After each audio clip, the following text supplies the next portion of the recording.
I'm Karen. And I'm Deb, and we are answering your real estate related questions with the same good advice that we would give our best friends. Karen, what's today's question? Today's question is, can I afford my mortgage payment?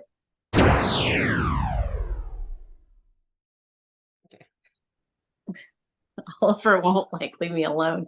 So I'm gonna have to do this and scratch bellies at the same time because he needs his belly scratched. It is a rainy, rainy day here in Bloomington, Indiana, and the dogs just want to snuggle. In fact, I don't know, Karen, is your dog doing this? My dogs are being really good and for the most part, really quiet because they want to be invisible. Because I think they think if I see them, I'm going to be like, hey, you guys need to go outside. No, I'll And have they're to like, check. no. No, my dog's not doing that. My dog's doing the opposite. She was sitting on the arm of the couch. It was super weird. I don't know. When I got home to get this set up, she's sitting on the arm of the couch, head propped up. I'll have to send you a picture. Maybe we can somehow put it into this, but no, she's Perfect. not trying to be quiet at all. We'll insert now pictures of dogs. Yeah. Okay. Now back to our story.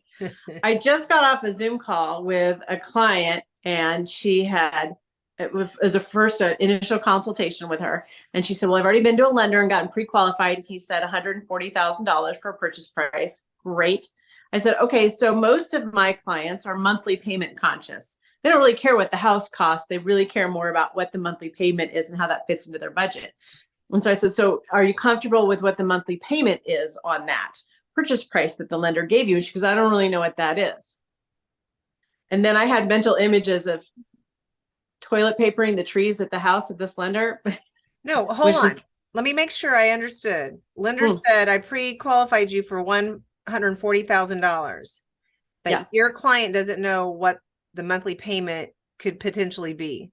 Yeah, an approximate monthly payment amount. She doesn't really know. So continue. Anyways, we worked through that. I calmed down. I did my deep breathing. And no, I'm just kidding. But it's like, because if you're a first-time home buyer, you don't really know to ask that question, and you don't really think through all of that until you're like off the phone with the lender, and then you're like, wait a minute. So this is a bit of a learning lesson today. But here's the thing. I sent her back to the lender. I said, you need to go figure that out. Then it becomes the next question. So can you afford that? And sometimes, especially in today's world where the housing prices have gone up a bit and the interest rates are up a little bit, that the monthly payment might be more than what you're paying in rent. Mm-hmm. And that can be a stumbling block for some people. So I have a thing that I teach people. I teach it in all my homebuyer classes that I do. Karen, I talk about it whenever I can. And so I thought, well, let's do a video on this. So several years ago, gosh, I think it's probably been 7 or 8 years ago, if you can believe that, Karen and I had a national podcast called Real Estate Today. We have about 96 episodes out there on iTunes, which is a lot of hours of us talking. But I did a 2-part series. I think Karen was on vacation. And so I brought in a psychologist, and we did a 2-part series, and I'll put the link down below on how to make decisions and how you make decisions quickly, because we were getting into a market where when you saw a house, you had to decide really quickly. And that's hard for some people.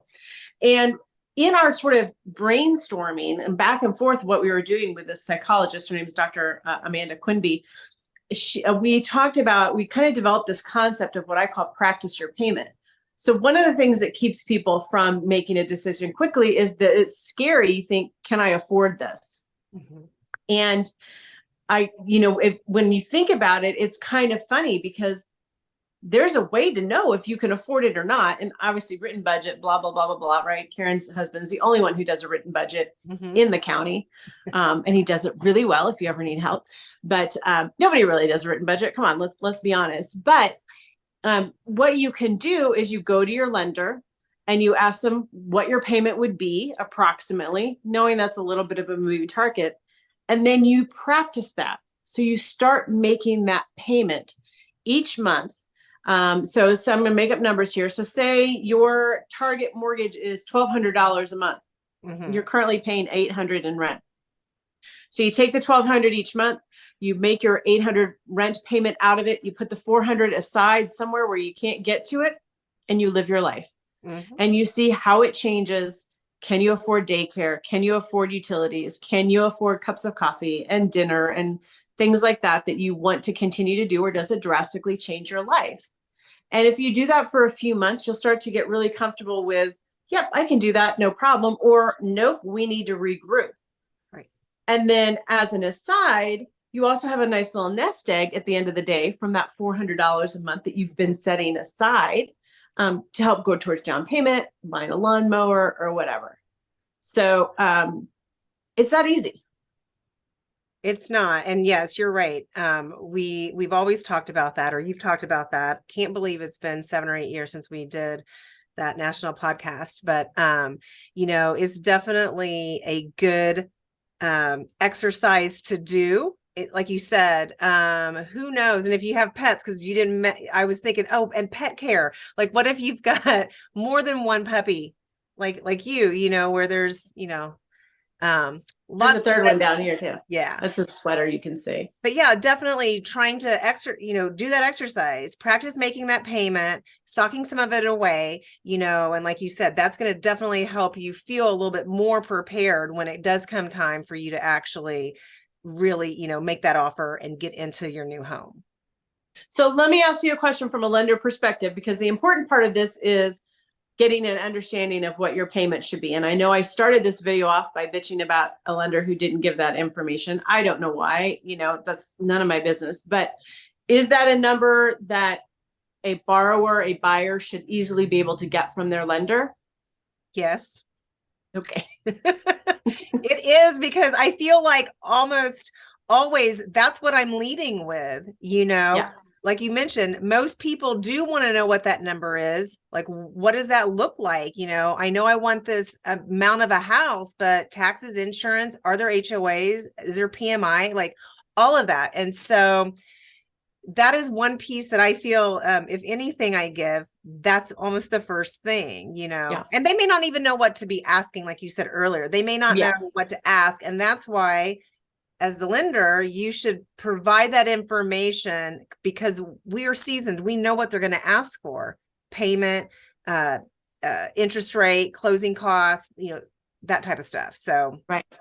So moral of the story is A, ask your lender what your payment's going to be if they don't tell you, and then B, start to practice it. And this is a great technique too, even if you're not a first-time home buyer, if you're moving up to a bigger home.